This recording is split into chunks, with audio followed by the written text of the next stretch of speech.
Hello everyone, welcome to score better. This is जागृति।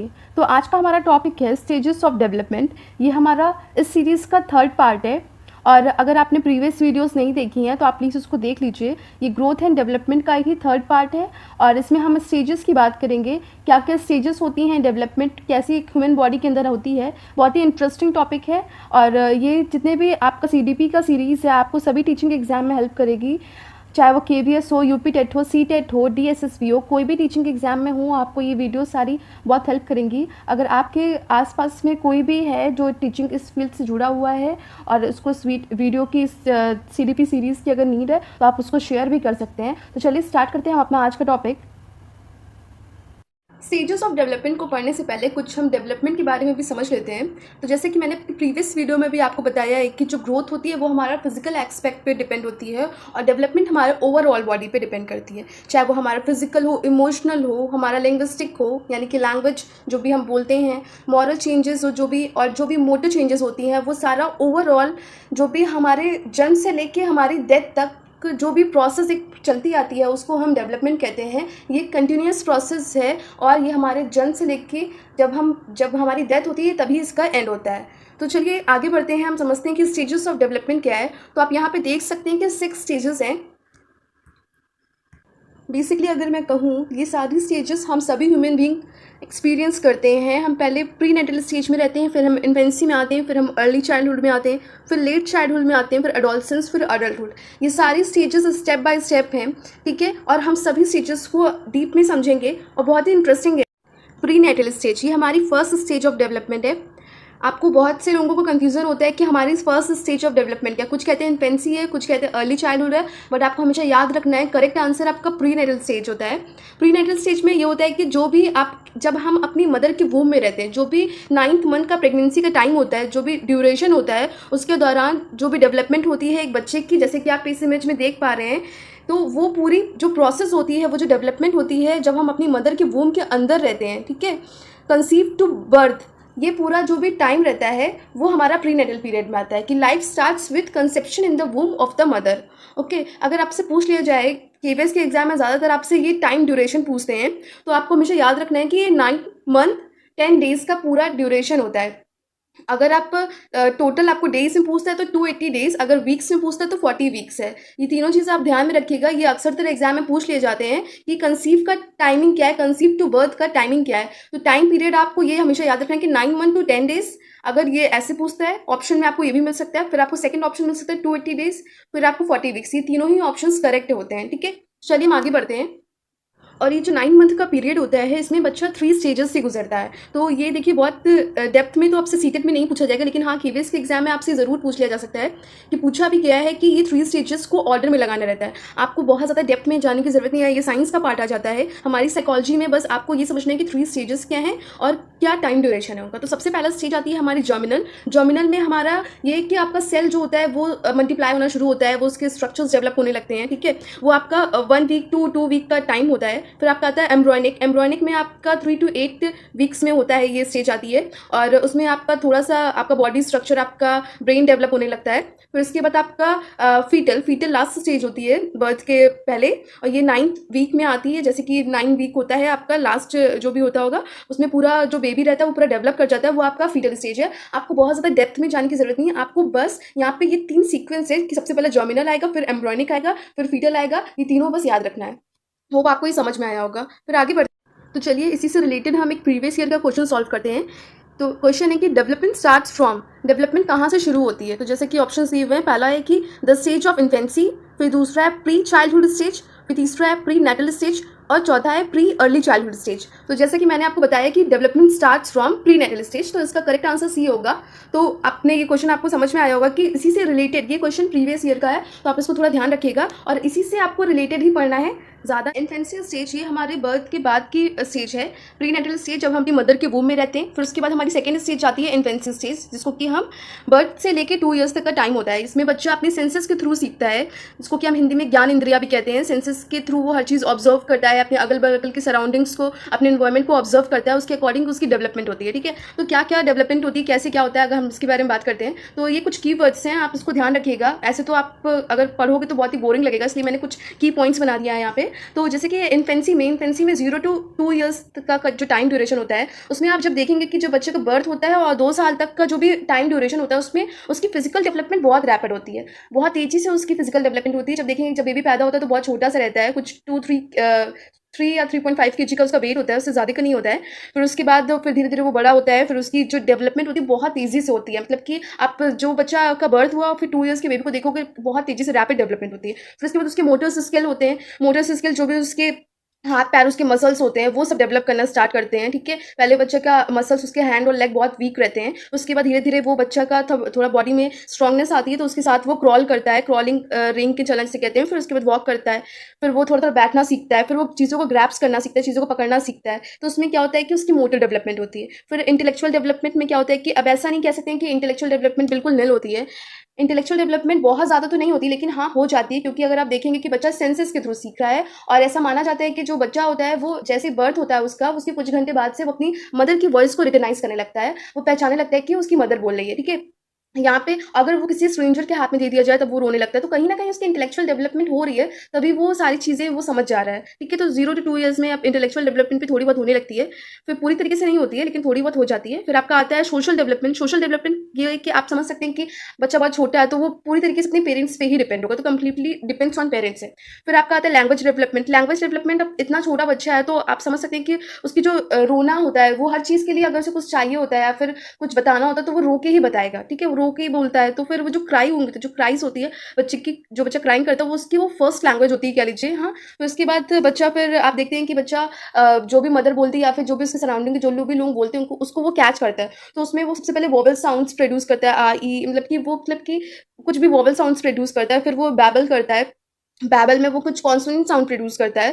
फिर वो कुछ वर्ड्स बोलना सीखता है, जैसे कि माँ, पापा, कि पा, ये सब जो भी छोटे छोटे वर्ड्स, वो एक एक सिंगल सिंगल वर्ड्स बोलना सीखता है। फिर उसके बाद वो पूरा सेंटेंस बोलने लगता है। 2 ईयर्स तक में बच्चा पूरा, मतलब कि आपको समझ में आने लगेगा कि वो क्या चाह रहा है, वो पूरे मम्मा मुझे ये दो, जो भी है आपको वो पूरा बोल के बताएगा। ठीक है, फिर उसके बाद आपका आता है इमोशनल डेवलपमेंट। इमोशनल डेवलपमेंट में आपका ये है कि बच्चा जब छोटा रहता है, 0 to 2 ईयर्स के टाइम ड्यूरेशन की अगर हम बात करें, तो उस टाइम पे बच्चा बहुत ईगोसेंट्रिक रहता है। ईगोसेंट्रिक का मतलब है कि अगर आप उससे कोई भी उसका टॉय मांग ले तो वो आपको कभी नहीं देगा। अगर कोई दूसरा बच्चा उसका टॉय छू ले तो उसको बहुत ज़्यादा प्रॉब्लम हो जाती है। मतलब कि शेयरिंग, उस टाइम पे उनको बिल्कुल शेयरिंग का कोई मतलब समझ में नहीं आता है। वो अपनी चीज़ों से बहुत ज़्यादा प्यार करते हैं, चीज़ों से कह लीजिए अपने लोगों से बहुत ज़्यादा प्यार करते हैं। यहाँ पे अगर उसकी मदर को कोई और टच कर ले, या फिर कोई भी चीज़, मतलब कि कोई भी, अगर उसकी मदर किसी और को ज़्यादा प्यार करे, किसी और बच्चे की तरफ ज़्यादा ध्यान दे, तो फिर ये सारी चीज़ें बच्चे को पसंद नहीं आती। तो बच्चा बहुत ही ज़्यादा ईगोसेंट्रिक रहता है, बहुत ज़्यादा सेल्फिश रहता है, किसी के साथ कोई शेयरिंग नहीं करता। फिर अनस्टेबल इमोशन, मतलब कि उसके इमोशंस रहते हैं वो स्टेबल नहीं रहते, कभी वो रोएगा, कभी वो हंसेगा, कभी वो, मतलब कि बहुत ही समझना मुश्किल होता है, इतने अनस्टेबल उसके इमोशंस रहते हैं। फिर आता है आपका सेल्फ असर्टिव। ये आपका बहुत इंपॉर्टेंट है। सेल्फ असर्टिव में ये रहता है कि जो बच्चा रहता है वो अपने पेरेंट्स को डोमिनेट करने की कोशिश करता है। ठीक है, अपनी हर बात को वो मनवा लेता है, चाहे जैसे भी रो के, हंस के, कैसे भी करके बच्चा अपनी हर बात को मनवा लेता है, उसी में अपने पेरेंट्स को डोमिनेट करता है। अगर उससे कुछ गलत चीज़ भी खानी है, या फिर गलत चीज़ भी छूनी है, गलत चीज़ भी लेनी है, तो वो, अगर उसके पेरेंट्स उसको मना कर रहे हैं, तो वो अपने पेरेंट्स को भी डोमिनेट कर लेगा रो के, और कुछ भी ऐसी हरकत कर लेगा कि उसके पेरेंट्स को उसके आगे झुकना ही पड़ेगा। तो यहाँ पे सेल्फ असर्टिव को भी ध्यान रखिएगा, क्योंकि अक्सर तो एग्जाम में पूछा गया है कि जो सेल्फ असर्टिव जो स्टेज है, वो जो भी चीज़ है वो किस स्टेज में आती है। तो आपको एक चीज़ ध्यान रखनी है कि सेल्फ असर्टिव आपकी इन्फेंसी स्टेज में आती है। फिर अगर पूरा ओवरऑल अगर हम इन्फेंसी पीरियड की बात करें कि इन्फेंसी में क्या है, तो आप समझ सकते हैं कि it is unique period of learning. ये बहुत ही यूनिक पीरियड होता है बच्चे का, क्योंकि जो 0 से 2 ईयर्स का पीरियड होता है, इसमें आपका सारा कुछ बहुत ही तेज़ी से डेवलप करता है बच्चा। बहुत तेज़ी से चीज़ों को आप देखेंगे कि कैसे बहुत जल्दी से ही बच्चा 0 से 2 ईयर्स तक में बहुत सारी चीज़ें सीख जाता है। ठीक है, होप आपको इन्फेंसी पीरियड आपको समझ में आया होगा। अब हम नेक्स्ट स्टेज पे चलते हैं। नेक्स्ट स्टेज पे जाने से पहले हम कुछ प्रीवियस ईयर के क्वेश्चन को भी देख लेते हैं इन्फेंसी के। तो जैसे कि है क्वेश्चन है, eight which stage of learning child is self assertive. जैसे कि मैंने आपको बताया था कि क्वेश्चन प्रीवियस ईयर में पूछा गया है, तो आप देख सकते हैं। तो पूछ रहा है कि किस स्टेज में बच्चा सेल्फ असर्टिव रहता है। तो आप बता सकते हैं अब आराम से कि इन्फेंसी स्टेज में बच्चा सेल्फ असर्टिव रहता है। ठीक है, तो चलिए हम आगे बढ़ते हैं। अब आता है आपका अर्ली चाइल्डहुड। अर्ली चाइल्डहुड में बच्चा जो होता है वो 3 to 5 ईयर्स में आ जाता है। कहीं कहीं पे आपको 3 to 7 ईयर्स भी देखने को मिल जाता है, लेकिन यही रेंज रहता है। मोस्टली आपको 3 to 5 ईयर्स में ही टिक करना है। तो अर्ली चाइल्डहुड स्टेज में होता है कि आप देख रहे हो कि बच्चा थोड़ा सा 3 से 5 साल का बच्चा हो गया है। अर्ली चाइल्डहुड को हम अब कहीं-कहीं पे आप देखेंगे कि प्री गैंग एज के नाम से भी जाना जाता है, preschool age, play age. अगर आपको ये तीनों में से कोई भी दिखे तो आप समझ जाइएगा कि ये अर्ली चाइल्डहुड के ही बारे में बात हो रही है। आप इन तीनों को देख के कन्फ्यूज़ मत होइएगा कि ये प्री गैंग एज क्या है, प्री स्कूल एज क्या है, प्ले एज क्या है। ये सारे कुछ आपका अर्ली चाइल्डहुड में ही कवर करता है। तो चलिए समझते हैं कि अर्ली चाइल्डहुड में क्या-क्या चीज़ें हैं। तो देखिए, अर्ली चाइल्डहुड में आपका, मैंने जैसे आपको बताया कि 3 टू 5 ईयर्स का होता है। इसमें आपकी जो फिज़िकल डेवलपमेंट होती है, बहुत ज़्यादा फास्ट तो नहीं होती, लेकिन हाँ, स्टिल वो फास्ट रहती है। मतलब कि प्रोसेस चलता रहता है, बच्चा बढ़ता रहता है। तो लेकिन जैसे कि 0 टू ईयर्स में इन्फेंसी स्टेज में उतनी फास्ट नहीं रहती, लेकिन हाँ, होती रहती है। फिर मोटर डेवलपमेंट में मतलब कि जो rapid involvement of motor skills आता है, मतलब कि आप देखेंगे कि बच्चा प्लेग्राउंड में जाके झूला झूल रहा है, कोई भी आप देखेंगे कि कुछ भी कर रहा है, मतलब कि अलग-अलग डिफरेंट-डिफरेंट एक्टिविटीज़ कर रहा है, कहीं से भी जंप कर जा रहा है। तो इसका मतलब ये है कि उसकी जो मसल्स है, उसकी जो भी बॉडी में जो भी स्ट्रांगनेस है, वो ज़्यादा डेवलप कर गई है और उसकी मसल्स अच्छे से डेवलप कर रहे हैं। तो अर्ली चाइल्डहुड में बच्चा पूरी तरीके से, आप कह लीजिए कि उसके जो मसल्स रहते हैं वो डेवलप कर जाते हैं। फिर आपका आता है लैंग्वेज डेवलपमेंट में। आप समझ सकते हैं कि 3 टू 5 ईयर्स में जो भी बच्चे का रहता है कि वो जो भी बोलता है, जो भी बात डिलीवर करता है, उसके पेरेंट्स वो समझ जाते हैं। जो भी पेरेंट्स उसको जो बोलते हैं, वो भी वो समझ जाता है। तो जो आपका जो बच्चे का जो कॉम्प्रिहेंशन ऑफ स्पीच रहता है, वो भी डेवलप कर जाता है और जो दूसरों की बात को भी वो अच्छे से समझ लेता है। वोकैब्युलरी, डिफरेंट डिफरेंट वर्ड्स का इस्तेमाल करने लगता है। वो सारी चीज़ों को वो अच्छे नए-नए वर्ड्स वो बोलने लगेगा, जो भी वो उसके लिए जो भी चीज़ें नहीं है, वो सारे वर्ड्स वो बोलेगा। हाँ, कुछ वो पहले मैंने बताया था कि कुछ वर्ड्स बोलता है, फिर अब वो कुछ सेंटेंस को पूरा-पूरा बोलने लगता है। तो 3 टू 5 ईयर्स में आप देखेंगे कि बच्चा काफ़ी कुछ तक डेवलप कर जाता है। फिर उसमें इंटेलेक्चुअल डेवलपमेंट, अब जैसे कि माना जाता है कि 90% ब्रेन का जो विकास होता है हमारे 3 टू 5 ईयर्स में हो जाता है, ठीक है? 90% ब्रेन का डेवलपमेंट यहीं पे हो जाता है, इसलिए कहा जाता है कि आपका अर्ली चाइल्डहुड बहुत इंपॉर्टेंट है। इवन आपका प्रीनेटल भी बहुत इंपॉर्टेंट है, इन्फेंसी भी और अर्ली चाइल्डहुड भी। ये तीनों का जो मिक्सचर है, आपके पूरे होल आपका जो डेवलपमेंट है, आपकी पूरी बॉडी का, वो सब कुछ चेंज कर देता है। अगर आपको अच्छा डेवलपमेंट मिला है, तो आपका जो भी बॉडी होगी, वो अच्छी तरीके से डेवलप कर पाएगी। तो जैसे कि मैंने बताया कि 90% का ब्रेन का डेवलपमेंट हो जाता है, तो उसमें क्या होगा कि आपका जो बच्चों का, आप देखेंगे कि जो परसेप्शन रहता है वो काफ़ी कुछ क्लियर हो जाता है। उनको जो भी कलर में जो होता है कि कलर उनसे पूछेंगे तो हर एक कलर वो एकदम ईज़िली बता लेंगे कि हाँ, ये रेड कलर है, ग्रीन कलर है। उनको शेप और स्ट्रक्चर, साइज़ में, सब चीज़ में कम ज़्यादा, हाँ, ये सर्किल है, ये ट्रायंगल, उनको सारी चीज़ों का, इस चीज़ों का आइडिया हो जाता है। अब फिर आपका आता है कि इमेजिन अ लॉट, इमेजिन बहुत करते हैं। जैसे कि कैसे कि आप देखेंगे कि कुछ भी छोटे-छोटे बच्चे रहते हैं, वो घर-घर जैसा खेलने लगते हैं, या फिर कोई डॉक्टर का रोल करने लगेगा, कोई अपने आप को, पेरेंट्स, अगर किसी के पेरेंट्स पुलिस में है तो वो गन-वन लेके खड़ा हो जाएगा। तो क्या वो चीज़ों को इमेजिन करता है, बहुत ज़्यादा क्यूरियोसिटी रहती है। क्यूरियोसिटी में मतलब कि हर चीज़ को जानने की उत्सुकता रहती है। आपसे वो आए दिन पे कुछ ना कुछ पूछता ही रहेगा कि मम्मा ये क्या है? ये कैसे है? ये क्यों है? ये कौन है? मतलब कि इतनी क्यूरियोसिटी रहती है हर चीज़ को जानने समझने की। फिर रोड लर्निंग बहुत इंपॉर्टेंट है। ये आपसे पूछा भी जा सकता है कि रोड लर्निंग किस स्टेज में होती है? सबसे ज़्यादा होती है, इवन कह लीजिए आप। तो देखिए, रोड लर्निंग अगर आप 3 से 5 साल तक के बच्चे को अगर आप कोई पोएम पकड़ा देंगे, तो उनकी जैसा आप, मतलब कि आप देखेंगे कितनी फुल एक्सप्रेशन के साथ उनको पूरी की लाइन वर्ड टू वर्ड रट जाता है। अगर हम लोग को बोला जाए कि आप 1 टू 5 पूरा एक पोएम को अगर आप रट के बोलिए, तो आप नहीं कर पाएँगे। लेकिन आप देखेंगे कि जो छोटे बच्चे होते हैं, वो पोएम में बहुत अच्छी बोलते हैं। तो कैसे? क्योंकि उनके अंदर रोड लर्निंग बहुत अच्छी होती है। उनको कांसेप्ट से मतलब नहीं है कि उनको समझ में आया कि नहीं आया, बट वो रोड लर्निंग में करने में माहिर होते हैं, ठीक है? फिर क्या है कि मेक बिलीव प्ले, मतलब जैसे कि मैंने बताया कि वो बिलीव प्ले बना लेते हैं। कुछ भी प्ले ऐसा कर लेंगे कि अपने आप को उसी में ढाल लेंगे। अब वो डॉक्टर का रोल करेंगे तो अपने आप को बिल्कुल डॉक्टर समझेंगे। टीचर का रोल करेंगे तो बिल्कुल स्टिक लेके पूरे टीचर की तरीके बिहेव करने लगेंगे, है ना? तो अगर मम्मा का रोल करेंगे तो मम्मा के तरीके पूरा जाके उस तरह से बिहेव करेंगे। तो वो क्या करते हैं कि एकदम क्रिएटिविटी होती है कि वो कुछ भी मतलब की डेवलप है। तो वही कह रहे हैं कि 90% आपके ब्रेन का डेवलपमेंट 3 टू 5 ईयर्स में हो जाता है। फिर आपका आता है सोशल डेवलपमेंट। सोशल डेवलपमेंट में जैसे कि मैंने बताया कि बच्चा मोस्टली इन्फेंसी पीरियड तक अपने पेरेंट्स पे ही पूरी तरीके से डिपेंड होता है। लेकिन जब आप बात करते हैं अर्ली चाइल्डहुड की, तो वहाँ पे क्या होता है कि जो बच्चा है वो धीरे-धीरे स्कूल जाने लगा है, क्योंकि अब 3 टू 5 ईयर्स में बच्चा स्कूल जा रहा है ऑब्वियसली। तो वहाँ पे वो कुछ उसके फ्रेंड्स बन जाते हैं। छोटे मतलब कि छोटा ही ग्रुप सर्कल होता है, लेकिन हाँ, वो अपने टीचर्स से थोड़ा इंटरैक्ट होता है, कुछ अपने फ्रेंड्स से मिलता है। तो वो धीरे-धीरे करके चीज़ों को अपने पेरेंट्स से थोड़ा-थोड़ा हट के थोड़ा-थोड़ा वो सोशल होने लगता है, ठीक है? अब हम बात करते हैं कि अर्ली चाइल्डहुड में इमोशंस कैसे कैसे रहता है। देखिए, इमोशंस भी अभी तक अनस्टेबल ही हैं। ऐसा नहीं है कि अगर आप देखेंगे कि 3 टू 5 ईयर्स का जो बच्चा होता है, अगर आप स्कूल छोड़ने जाएँगे, स्कूल से लेने आएँगे, तो वो कभी-कभी ऐसा होता है कि बहुत ज़्यादा ही स्कूल जाने में नाटक करते हैं, नहीं जाना चाहते हैं। कुछ-कुछ होते हैं कि बहुत ही जल्दी स्कूल का नाम सुनते रेडी हो गए, ठीक है? तो उनके इमोशंस अभी भी अनस्टेबल ही हैं, अभी वो उनको अपने इमोशंस पे कंट्रोल करना नहीं आता है।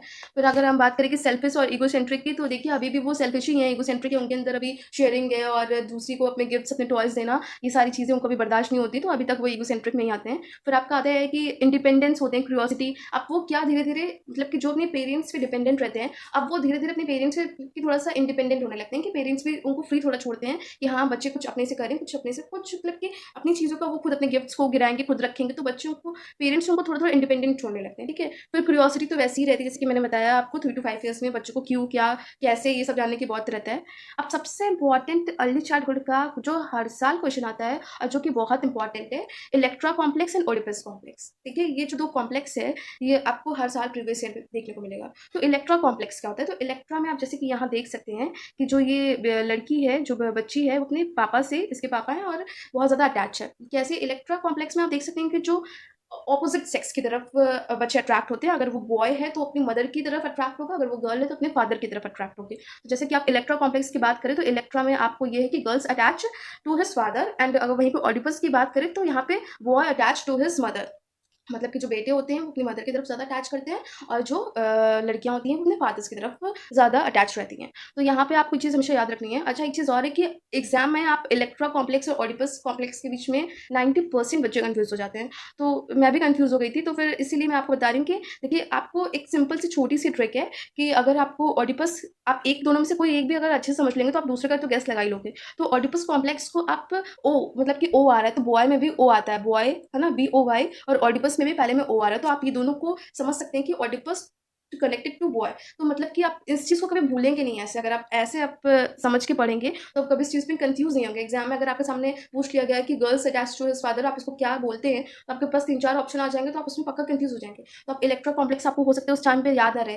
हाँ, तो ये सारी चीज़ें कि आप अगर बॉय का ओ और ऑडिपस का ओ समझ लेंगे तो ये चीज़ क्लियर हो जाएंगी। होप आपको ये सारी चीज़ें समझ में आ रही होंगी। फिर अगर हम पूरा अर्ली चाइल्डहुड के की पॉइंट की बात करें, एक सम अप करें इस चीज़ों का, तो क्या है कि जो की पॉइंट है कि concentrate for a longer period. जैसे कि मैंने बताया कि उनके अंदर रोट लर्निंग बहुत अच्छी होती है, तो वो बहुत लंबे समय तक कॉन्सेंट्रेट करके बैठ जाते हैं। एक क्लास में अगर एक चीज़ पे फोकस हो तो एक ही चीज़ पे फोकस करके बैठे हैं, एक चीज़ को वो कुछ प्ले कर रहे हैं तो एक ही जगह पे वो कॉन्सेंट्रेट रहते हैं। ठीक है, फिर दूसरा है कि child should be given freedom to what to do he likes. इसके मैंने बताया कि पेरेंट्स थोड़ा थोड़ा उन्हें इंडिपेंडेंट छोड़ते हैं कि वो जो भी करना चाहे वो करें।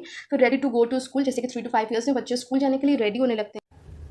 Time concept are not develop. Time concept से कि बच्चों को टाइम का कंसेप्ट इतने अच्छे से क्लियर नहीं होता। जैसे कि वॉच देखने में प्रॉब्लम होती है उन्हें, day tomorrow, day after tomorrow, yesterday, ये सारी चीज़ों को समझने में दिक्कत होती है। अगर आप उनसे बोलेंगे कि हमें किसी आज पार्टी में जाना है तो उन्हें टाइम का इतना कंसेप्ट क्लियर नहीं होता, ठीक है, उन्हें समझने में थोड़ी दिक्कत होती है।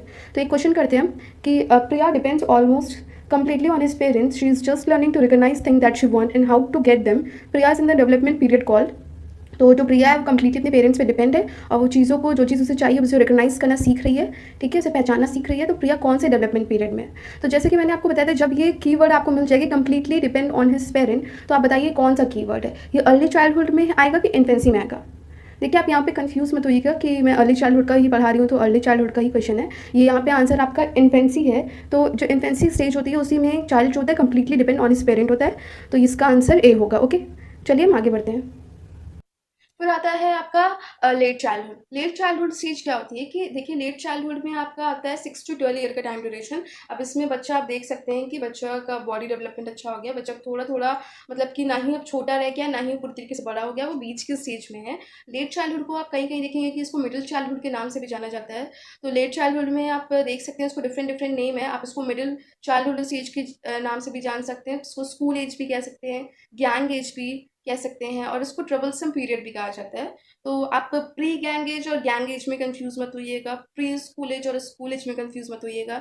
जहाँ पे प्री लग जाता है वहाँ पे अर्ली आ जाता है, और जहाँ पे अगर नॉर्मली स्कूल एज लिखा है, गैंग एज लिखा है, तो वो आपका लेट चाइल्डहुड स्टेज में आता है। ठीक है, तो चलिए समझते हैं कि लेट चाइल्डहुड क्या होता है। तो जैसे कि मैंने आपको बताया कि ये 6 to 12 ईयर का टाइम ड्यूरेशन होता है, और तो इसमें क्या होता है कि आपका फिजिकल डेवलपमेंट अब क्या होता है कि बहुत तेज़ तो नहीं हो गया, ऑब्वियसली आप देखते 6 से 12 साल। अब वो क्या हो रहा है कि धीरे धीरे कांस्टेंट होने लगती है, बच्चों की डेवलपमेंट होती है लेकिन बहुत ही स्लो होती है, बहुत ही स्लो ग्रोथ होती है। ठीक है, फिर उसके बाद अगर हम इंटेलेक्चुअल डेवलपमेंट की बात करें तो अब मैं बता सकती हूँ कि इंटेलेक्चुअल डेवलपमेंट 6 से 12 साल के बच्चों में बहुत फास्ट होती है। आप इन्फेंसी से अगर आप अर्ली चाइल्डहुड पे आएंगे, अर्ली चाइल्डहुड से आप लेट चाइल्डहुड पे आके आप इंटेलेक्चुअल डिफरेंस समझ सकते हैं कि वो तो बढ़नी है। तो यहाँ पे बहुत फास्ट पे होती है इंटेलेक्चुअल डेवलपमेंट। फिर आपका क्या है, इंक्रीज पावर ऑफ ऑब्जर्वेशन, बच्चे के अंदर क्या आता है, पावर आ जाता है ऑब्जर्व करने का। ऑब्जर्वेशन उनकी बहुत हाई रहती है, वो चीज़ों को अगर आप कोई भी उनके सामने कुछ भी कर रहा है तो चीज़ों को तुरंत ऑब्जर्व कर लेते हैं। हाँ, अगर मम्मा किचन में खाना ही बना रही हैं तो उनको भी देख के वो ऑब्जर्व कर लेंगे, टीचर अगर पढ़ा रही है तो उनको भी ऑब्जर्वेशन पावर उनका बहुत हाई रहता है। फिर रीजनिंग स्किल उनकी बहुत अच्छी हो जाती है, ठीक है, उनकी लॉजिकल थिंकिंग अब डेवलप करने लगती है। अब बहुत अच्छी रीजनिंग स्किल हाई लेवल की तो नहीं होती, लेकिन हाँ अकॉर्डिंग टू अगर हम स्टेजेस की बात करें तो अर्ली चाइल्डहुड से तो काफ़ी अच्छी होती है लेट चाइल्डहुड में, ठीक है। लॉजिकल थिंकिंग बढ़ने लगती है। आप देखेंगे कि बच्चों को मैथ्स के जो कंसेप्ट होते हैं, जो कंजर्वेशन होता है, जो भी सारी चीज़ें होती हैं मैथ्स में, वो बच्चों को अब ज़्यादा बेहतर तरीके से समझ में आने लगती हैं। 3 to 5 ईयर्स में अर्ली चाइल्डहुड में उनको मैथ्स नहीं समझ में आती बिल्कुल ही, क्या मैंने सिर्फ बताया टाइम कंसेप्ट उनको नहीं समझ में आते हैं। लेकिन अब क्या हो रहा है कि 6 to 12 ईयर में उनकी लॉजिकल थिंकिंग इंक्रीज हो रही है। अब क्या हो रहा है कि उनको नो रोट लर्निंग, अब उनको रोट लर्निंग से नफरत होने लगती है। अब रोट लर्निंग नहीं कर सकते हैं, क्यों? क्योंकि उनकी इंटेलेक्चुअल डेवलपमेंट जब हाई होती है तो आपका कंसेप्ट नॉलेज हाई होता है, आपका कंसेप्चुअल नॉलेज इंक्रीज करता है। बच्चों को अब क्या चाहिए कि जो भी चीज़ें कंसेप्ट बेस हैं, जो भी चीज़ें ट्रुथ है, जो भी चीज़ें फैक्ट है, अब उनको पढ़ने में उनको ज़्यादा बेटर लगेगा रेदर देन कि उनको पोयम और जो भी मतलब की रट्टे वाली चीज़ होती है वो उनको कम पसंद आएगी, ठीक है। अब अगर हम बात करें तो लैंग्वेज डेवलपमेंट की, तो आप समझ सकते हैं कि अब उनकी पूरी तरीके से लैंग्वेज डेवलप होगी 6 to 12 ईयर्स में। अब लैंग्वेज का क्या रह गया। फिर अगर हम बात करें तो इमोशनल डेवलपमेंट की, इमोशनल डेवलपमेंट आप समझ सकते हैं कि इमोशनली वो काफ़ी हद तक स्टेबल हो जाते हैं। अब वो छोटी छोटी बात पर रोते नहीं हैं। अब उनको पता है कि अगर उनको पेरेंट्स उनको अगर जो भी कर रहे हैं उनके अच्छे के लिए कर रहे हैं, तो काफ़ी 6 to 12 ईयर में आप बच्चों को देखेंगे काफ़ी कुछ समझदार टाइप के हो जाते हैं, अपनी इमोशंस पे कंट्रोल कर लेते हैं। छोटी छोटी बातों पे वो रोएंगे नहीं। अगर कोई उन्हें डांट दिया तो अगर उन्हें बुरा भी लग रहा है तो वो चीज़ को वो अपने अंदर ही रख लेते हैं। अब वो देखेंगे आप कि अब इतने अनसेल्फिश होने लगते हैं, मतलब कि अब वो सेल्फिश नहीं रहते हैं। वो बच्चों अब अपने क्लास के फ्रेंड्स के साथ अपनी चीज़ों को शेयर करेंगे, अपने लोगों से बात करेंगे, फ्रेंडशिप बढ़ाएंगे। ये सारी चीज़ें आपको देखने को मिल जाएगी। तो बच्चों में चेंजेस आती है 3 to 5 ईयर्स के बाद से। अगर आप लेट चाइल्डहुड में आएंगे तो आपको एकदम ऑपोजिट एक फ्रेम दिखेगा बच्चों का, तो उस चीज़ को भी आप ध्यान रखिएगा। अब यहाँ पे देखिए एक चीज़ होती है कि अक्सर एग्जाम पूछा जाता है कि जो हमारी जो बच्चों की जो सेंटिमेंट होते हैं, मतलब कि जो रिलीजियस पॉइंट ऑफ व्यू से बच्चा उस पर ज़्यादा फोकस करता है। अगर बच्चे को आप देखेंगे कि बच्चा थोड़ा सा अटैच हो जाता है कि अगर आप उन्हें बताएंगे कि ये गॉड है हमारे, अगर जो हिंदू चाहे आप किसी भी रिलीजन से बिलोंग करते हो, आप देखेंगे कि बच्चा को थोड़ा सा अट्रैक्शन बढ़ता है गॉड के स्पिरिचुअल थिंग्स के तरफ, तो ये भी चीज़ होती है। फिर इंडिपेंडेंट हो जाते हैं, जैसे कि मैंने बताया कि वो बच्चे इंडिपेंडेंट होने लगते हैं। फिर रियलिस्टिक बातों पर, एक रियल कंसेप्ट पे, अब उनको रट्टे वाली चीज़ नहीं पसंद तो ऑब्वियसली अब वो रियलिस्टिक चीज़ों पर फोकस करते हैं। तो यहाँ पे ये हुआ। फिर उसके बाद हम बात करते हैं सोशल डेवलपमेंट की। तो देखिए मैंने जैसे बताया कि अब वो सोशली एक्टिव हो जाते हैं। हाँ, सोशली आपको बहुत ज़्यादा एक्टिव दिखेंगे वो। अब 6 to 12 ईयर्स में बच्चों का अच्छा खासा गैंग हो जाता है, अच्छा खासा फ्रेंड सर्कल बन जाता है। अपने फ्रेंड्स के साथ वो ज़्यादा कनेक्टेड रहते हैं। पेरेंट्स की तरफ वो कम ध्यान देते हैं और ईगो सेंटर को बिल्कुल भी नहीं रहते हैं। वो अपनी सारी चीज़ को शेयर करेंगे, अपने फ्रेंड्स को अपने घर तक ले आते हैं, ठीक है। बहुत ही ज़्यादा सोशली इंगेज होने लगते हैं। वो धीरे धीरे चीज़ों से अब अपने फ्रेंड सर्कल की तरफ उनका ज़्यादा टाइम स्पेंड करना उनको पसंद आता है, ज़्यादा समय बिताना उनको फ्रेंड्स के साथ अच्छा लगता है। पहले जैसे कि मैंने बताया था आपको कि इन्फेंसी में तो बहुत ही छोटे होते हैं, फिर वो आते हैं अर्ली चाइल्डहुड में, वो फ्रेंड्स के साथ रहते हैं लेकिन तभी वो अपने पेरेंट्स पर ज़्यादातर डिपेंड रहते हैं। लेकिन लेट चाइल्डहुड में ऐसा होता है कि बच्चे कंप्लीटली अपने पेरेंट्स से बिल्कुल ही अनअटैच होने लगते हैं और अपने फ्रेंड सर्कल की तरफ वो कुछ ज़्यादा ही अटैच हो जाते हैं, ठीक है। फिर अगर इससे रिलेटेड हम क्वेश्चन सॉल्व करें तो ये दोनों ही क्वेश्चन प्रीवियस ईयर में आए गए हैं। तो अगर आपको अभी तक ये समझ में आ रही है वीडियो तो आप इसको पॉज करके आप इसका खुद से आंसर देने की कोशिश कीजिए। तो चलिए देखते हैं क्या पूछा है क्वेश्चन में। तो a child develops his creative potential at this stage. तो क्रिएटिव पोटेंशियल किस स्टेज में बच्चों का डेवलप करता है ये पूछ रहा है। तो क्रिएटिव पोटेंशियल से मतलब है आपका क्रिएटिव थिंकिंग आपकी लॉजिकल थिंकिंग पे डिपेंड होती है। तो जैसे बच्चों का लॉजिकल माइंड होगा वैसे ही उनकी क्रिएटिव थिंकिंग होगी। तो इसका करेक्ट आंसर आपका लेटर चाइल्डहुड होगा ऑब्वियसली। तो ठीक है, तो बेसिकली आपको याद रखें कि अगर लॉजिकल थिंकिंग से रिलेट करके कुछ पूछ रहा है, आपकी क्रिएटिव पोटेंशियल के बारे में कुछ पूछ रहा है तो आपने लेटर चाइल्डहुड को टिक करना है। तो इसका आंसर सी है। और उसके बाद है आपका कि children gate emotionally stable and unselfish. तो मैंने आपको बताया कि देखिए अर्ली चाइल्डहुड तक बच्चा अनस्टेबल रहते हैं इमोशंस को लेके, हाँ। लेकिन जैसे जैसे बच्चा थोड़ा मैच्योर होता है, वो 6 to 12 ईयर्स में आता है, तो आप देखेंगे कि बच्चे अपने इमोशंस पे कंट्रोल पाने लगते हैं। वो मैंने क्या बोला, अनसेल्फिश, मतलब कि वो अब सेल्फिश नहीं रह जाते हैं। वो अपने फ्रेंड सर्कल में ज़्यादा इंगेज होते हैं, अपने फ्रेंड सर्कल के साथ ज़्यादा टाइम स्पेंड करते हैं। तो जैसे कि क्वेश्चन पूछ रहा है कि children get emotional stable and unselfish है, तो उसका आंसर होगा D, letter childhood. Okay, so hope आपको यहाँ तक समझ में आ रहा होगा। अब आगे बढ़ते हैं। अब आता है एडोलसेंस स्टेज। ये बहुत ही मतलब कि आप कह लीजिए कि आप जितनी भी स्टेजेस अभी तक पढ़ते चले आए हैं, ये one of the important adolescence, जिसको कि हम किशोरावस्था भी कहते हैं। इसमें आपका फिजिकल डेवलपमेंट में आपका हार्मोनल इन्फ्लुएंस होगा, आप अटेन सेक्सुअल मैच्योरिटी, जैसे जैसे आप देखेंगे कि जो बहुत ही हाई चेंज आता है बच्चों में, जैसे कि वो लेटर चाइल्डहुड में जो रहते हैं और एडोलसेंस में जब आप देखेंगे कि जो बच्चे एडोलसेंस को हम टीन एज भी कहते हैं, जैसे कि आप समझ सकते हैं कि 12, 13, 14, 15 जो टीन आ रहा है वो टीन एज में ही हो जाता है। फिर उसमें आपका हार्मोनल इन्फ्लुएंस होगा। हार्मोनल में आप देख सकते हैं कि जो लड़के होते हैं उनकी थोड़ी थोड़ी ब्रीड आना शुरू हो जाती हैं, ठीक है, और थोड़ा फिजिकली वो मैच्योर हो जाते हैं और उनकी वॉइस हैवी होने लगती है। वहीं पे गर्ल्स की वॉइस सॉफ्ट होने लगती है। तो ये सारी चीज़ें क्या आपको हार्मोनल में चेंजेस आते हैं, उस वजह से ये सारी चीज़ें आपको देखने को मिलती हैं 12 to 18 ईयर्स में, ठीक है। फिर आपका आता है मोटर डेवलपमेंट। तो जैसे कि मैंने बताया कि एडोलसेंट स्टेज में आपका हार्मोन जो होता है वो चेंज होता है, तो उस वजह से आपकी बॉडी में चेंजेस की वजह से आपको थोड़ी सी तकलीफ भी होती है। जैसे कि आपका बॉडी का शेप पड़ जाएगा। कुछ लोग आप देखेंगे कि थोड़े ज़्यादा मोटे हो जाते हैं। क्लास 10th 12th की आप अपनी फोटो देखेंगे तो आप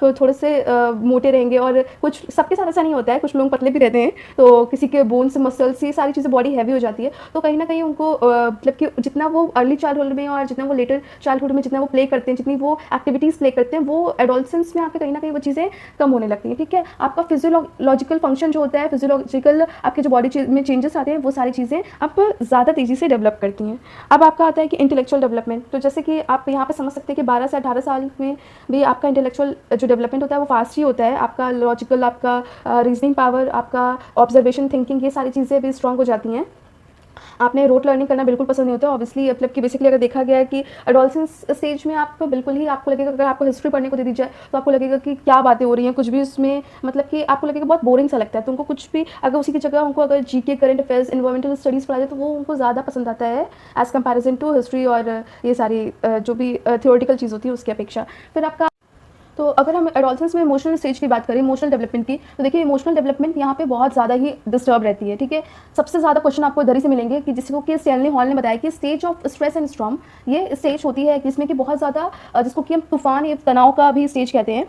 इसमें क्या होता है कि बच्चों में बहुत ज़्यादा मतलब कि बहुत ज़्यादा मेंटली स्ट्रेस रहता है, जैसे कि उनके ऊपर बहुत ज़्यादा सोशल प्रेशर रहता है। अब सोशल प्रेशर कैसे रहता है कि जैसे कि अब उनको ये कि उनको मार्क्स अच्छे लाना है, उनको अच्छा नंबर लाना है, उनकी पेरेंट्स की बहुत ज़्यादा एक्सपेक्टेशंस होती है उनसे कि वो क्लास में इतने टॉप करेंगे। अगर उनका बोर्ड्स का एग्जाम है तो ऑब्वियसली तो उनकी तो बहुत ज़्यादा पूरी सोसाइटी, पूरे रिलेटिव्स में उनके एग्जाम के बारे में पूछना है, तो उनको जवाब देना है। तो ये सारी चीज़ों का सोशल प्रेशर होता है। हाँ, और फिर उसके बाद आप बताते हैं problem relating to love life. बहुत से बच्चों को देखेंगे कि ऐसी स्टेज होती है कि आप ऑपोजिट सेक्स की तरफ आप ज़्यादा अट्रैक्ट होते हो, तो यहाँ पे भी बच्चे अपना काफ़ी टाइम वेस्ट कर लेते हैं। तो यहाँ पे भी बहुत ज़्यादा कि बच्चे इमोशनल हो जाते हैं और इसकी वजह से भी बहुत ज़्यादा वो मतलब कि एंजाइटी, बहुत ज़्यादा फियर उनके अंदर आ जाता है, बहुत चिंतित रहते हैं, पढ़ाई में कम मन लगता है उनका। तो ये सारी चीज़ें एडोलसेंस पीरियड में आपको देखने को मिलेगी। फिर हाइटेड इमोशन, जैसे कि मैंने बताया कि बहुत ज़्यादा हाई इमोशंस रहता है। हाँ, आप इतना अनस्टेबल रहते हैं, इतना ज़्यादा वो रहते हैं कि परेशान रहते हैं कि उन्हें समझ में नहीं आता है कि वो क्या करें, ठीक है। फिर स्टेज ऑफ अनरियलिज्म। अनरियलिज्म मतलब कि वो अनरियलिस्टिक चीज़ों के ऊपर डिज़ायर करते हैं, अनरियलिस्टिक चीज़ें सोचते हैं। जैसे कि वो सोचते हैं कि वो मतलब कि वो पढ़ते लिखते नहीं हैं, लेकिन वो कहते नहीं क्या कि अनरियलिस्टिक चीज़ों में वो कुछ भी सोचते हैं कि वो डॉक्टर बन जाएंगे, वो इंजीनियर बन जाएंगे,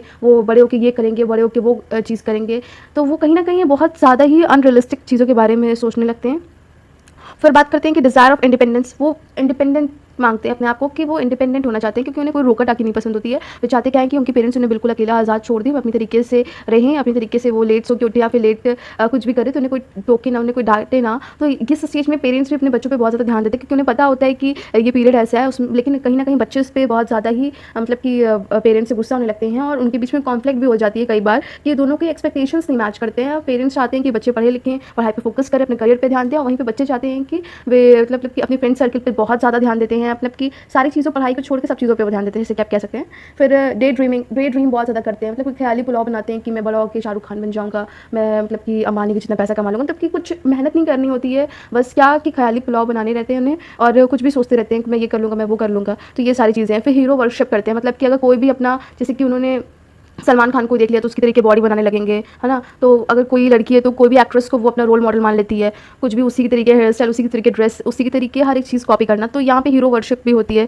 फिर उसके बाद एंजाइटी एंड कंसर्न, मैंने बताया आपको कि बच्चों के अंदर बहुत ज़्यादा एंजाइटी, बहुत चिंता होती है अपने लुक्स, अपने अपीयरेंस की, वो कैसे दिख रहे हैं, वो स्मार्ट दिख रहे हैं कि नहीं दिख रहे हैं, उन्हें लोग पसंद कर रहे हैं कि नहीं। तो उनके अंदर ये सारी चीज़ें, अपने लुक्स, अपनी अपीयरेंस को लेकर बहुत ज़्यादा ही वो सेंसिटिव होते हैं। आइडेंटिटी क्राइसिस से आप ये समझ सकते हो कि उनको आइडेंटिटी का अपना, मतलब कि वो बच्चे हैं कि बड़े हैं, इस बात का उनको बहुत कन्फ्यूजन रहता है। मतलब कि सपोज़ कि अगर वो कुछ जो बड़ों जैसी हरकत कर देते हैं कि मान लीजिए कि वो अपने पापा के तरीके स्कूटर चला के कहीं पे भी चले जाएँ या फिर कुछ भी ऐसी बड़ों वाली हरकत कर देते हैं, तो उनके पेरेंट्स उन्हें डाँट देते हैं कि तुम अभी इतने बड़े नहीं हो गए हो कि तुम ये सब काम करो, ठीक है। और वहीं पे अगर वो कोई बच्चे वाली हरकत कर अगर कोई गेस्ट आता है और उनको वो नमस्ते ना करें और उनसे वो मुँह फेर के चले जाएँ दूसरे कमरे में, तो वहीं पे उनके पेरेंट्स उनको डाँटते हैं कि अब तुम छोटे नहीं रह गए हो, अब तुम बड़े हो गए हो, तुम्हें लोगों की रिस्पेक्ट करना सीखना चाहिए। तो ये सारी चीज़ें कि आइडेंटिटी क्राइसिस में आप यहाँ से समझ सकते हो कि बच्चों को अपनी आइडेंटिटी नहीं समझ में आती कि वो बड़े हैं, कि वो छोटे हैं, कि अब उन्हें क्या करना चाहिए, क्या नहीं करना चाहिए। कुछ लोगों ने छोटा समझते हैं, कुछ लोगों ने बड़ा समझते हैं, तो यहाँ पे कहीं ना कहीं उनके ऊपर इस चीज़ का भी प्रेशर आता है। फिर जैसे कि मैंने बताया कि अट्रैक्शन टुवर्ड्स ऑपोजिट सेक्स, तो उन्हें ऑपोजिट सेक्स की तरफ ज़्यादा अट्रैक्शन होता है। फिर अब बात करते हैं कि सोशल डेवलपमेंट एडोलसेंस पीरियड में एकदम हाई पे रहती है। देखिए at peak social activities at peak, मतलब कि आप देखेंगे कि पूरे टाइम आज इसकी पार्टी, आज उसकी पार्टी, आज उसका बर्थडे, आज यहाँ जाना, आज वहाँ जाना, मतलब कि टोटली वो इन्वॉल्व रहता है। अगर उनका फ्रेंड कुछ भी कह दिया, कुछ भी कर दिया, मतलब कि पेरेंट्स तो उस टाइम पे कुछ होते ही नहीं है, जो होता है दोस्त होता है। तो ये स्टेज ऐसी होती है और बहुत ज़्यादा लॉयल्टी होती है। आप देखेंगे कि फ्रेंड ने अगर कुछ बोला है, किसी सीक्रेट रखना है, तो वो सीक्रेट ही रहेगा, चाहे वो कुछ भी हो जाए, ठीक है। इंक्रीज पीयर इन्फ्लुएंस, मतलब नहीं कि आपका जो भी पीयर ग्रुप होता है, जो भी बच्चों का जो ग्रुप होता है, वो बहुत ज़्यादा हाई मोड पर रहता है, बहुत ज़्यादा एक्टिव रहता है, बच्चे बहुत ज़्यादा सोशली इंगेज होने लगते हैं। फिर इसी से रिलेटेड हम क्वेश्चन सॉल्व करते हैं कि which period of development characterised by establishing independence, developing an identity and thinking more abstractly. तो मतलब जैसे कि मैंने बताया कि जो बच्चे होते हैं कि जो डेवलप करना चाहते हैं अपनी आइडेंटिटी अपनी जब पहचानना चाहते हैं, अपनी आइडेंटिटी के लेके उनके मन में कंफ्यूजन रहता है, अपनी इंडिपेंडेंस वो चाहते हैं, अपने पेरेंट्स से की रोका टाकी से दूर रहना चाहते हैं, अपने तरीके से लाइफ को एंजॉय करना चाहते हैं। तो ये कौन सा स्टेज है? तो ये आपका एडोलसेंस स्टेज है, तो इसका ऑप्शन होगा डी, ठीक है। अब आपने आना है नेक्स्ट, इसका ये 2 क्वेश्चन और है।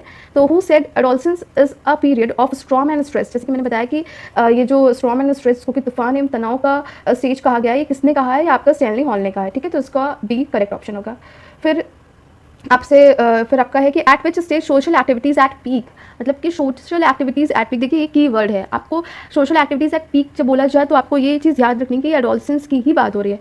तो आपने की वर्ड बहुत अच्छे से ध्यान रखना है कि की वर्ड का कहाँ पे क्या यूज़ है, ठीक है। फिर चलिए हम आगे बढ़ते हैं, अब अडल्टहुड स्टेज में आते हैं। तो अडल्टहुड स्टेज वो होती है जहाँ पे अब हम फैमिली की तरफ, अब रिस्पॉन्सिबिलिटीज़ की तरफ ज़्यादा ध्यान देते हैं। ज़्यादातर हम लोग के जो एज ग्रुप के होंगे वो अभी अडल्टहुड के ही होंगे, जो भी अभी हम लोग पढ़ाई करें। जैसे कि अगर हम टीचिंग एग्जाम की बात कर रहे हैं तो अब हम सभी अडल्टहुड में आ जाते हैं। तो आप समझ सकते हैं कि जो अडल्टहुड होता है उसमें फिजिकल डेवलपमेंट आपका पीक पे होता है। अब इससे ज़्यादा तो फिजिकल डेवलपमेंट आपका नहीं हो सकता है, जो भी चीज़ें होनी होती हैं वो हो जाती हैं। हाँ, आपकी बाकी डेवलपमेंट धीरे धीरे चलती रहती हैं, बट जैसे कि मैंने बताया था कि जो आपका ग्रोथ होता है वो एक टाइम लिमिट तक ही ग्रोथ होती है बॉडी में। फिजिकल एक्सपेक्ट आपका एक टाइम लिमिट तक ही बढ़ता है और डेवलपमेंट आपकी लाइफ टाइम तक कंटिन्यू रहती है। तो जैसे कि अडल्टहुड में आके आपकी जो डेवलपमेंट एक तरह से अब एकदम पीक पे चली जाती है। हाँ, अब इसके बाद कुछ नहीं है कि आपका फिजिकली आप डेवलप नहीं करोगे एक तरीके से। फिर आपका इंटेलेक्चुअल डेवलपमेंट तो बहुत ही ज़्यादा हाई हो जाता है। अब इसके बाद से आप समझ सकते हो कि आपका इंटेलेक्चुअल डेवलपमेंट तो बहुत ही हाई हो जाता है। आपके साथ लॉजिकल एंड एब्स्ट्रैक्ट थिंकिंग आ जाती है। एब्स्ट्रैक्ट थिंकिंग का मतलब है कि अब चीज़ें आपके सामने हो चाहे ना हो, और चीज़ें आपको कोई कुछ भी बताए, मतलब कि कुछ भी अगर आपसे कुछ भी इमेजिनरी बात भी की जाए, एब्स्ट्रैक्ट बात भी की जाए, तो आप बहुत ईजिली समझ सकते हो।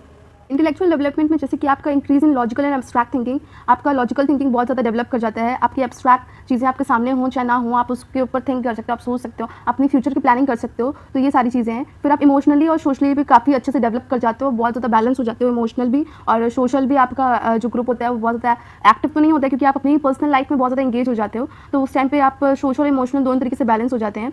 की पॉइंट अगर आप इसका याद रखेंगे तो अगर आपसे बोला जाए कि focus in work life, career, job, relationship, marriage, family, ये सारी चीज़ें आपका अडल्टहुड शो करती है, ठीक है। तो जैसे कि क्वेश्चन है कि Alan spend a great deal of time working and trying to establish his career, Alan is mostly like in. तो जैसे कि जो एक एलन नाम का कोई लड़का है, तो वो क्या कर रहा है कि अपना सारा टाइम अपने काम पे ध्यान देने पे काम पे फोकस कर रहा है और अपने करियर की तरफ ज़्यादा फोकस कर रहा है। तो वो कौन से स्टेज में है? तो ऑब्वियसली वो कौन सा स्टेज होगा? तो ये अडल्टहुड स्टेज है। तो आपको समझ में आया होगा कि अडल्टहुड स्टेज में क्या होता है। तो चलिए यहाँ पे आपका सारा स्टेज का एंड होता है और सारी स्टेजेस को हमने अच्छे से समझ लिया। अगर आपको कोई भी डाउट है रिलेटेड टू दिस, आप मुझे नीचे कमेंट सेक्शन में कमेंट कर सकते हैं। अगर आपको ये वीडियो समझ में आया हो, अगर आपको ये यूज़फुल हो, तो प्लीज़ वीडियो को लाइक करें, शेयर करें और मेरे चैनल को सब्सक्राइब करें। और जो भी अगर आपके आसपास कोई भी टीचिंग से जुड़े हुए हैं, इस एग्ज़ाम की तैयारी करें, आप उनको शेयर भी कर सकते हैं। तो चलिए बस आज के लिए इतना ही है। Thank you, bye.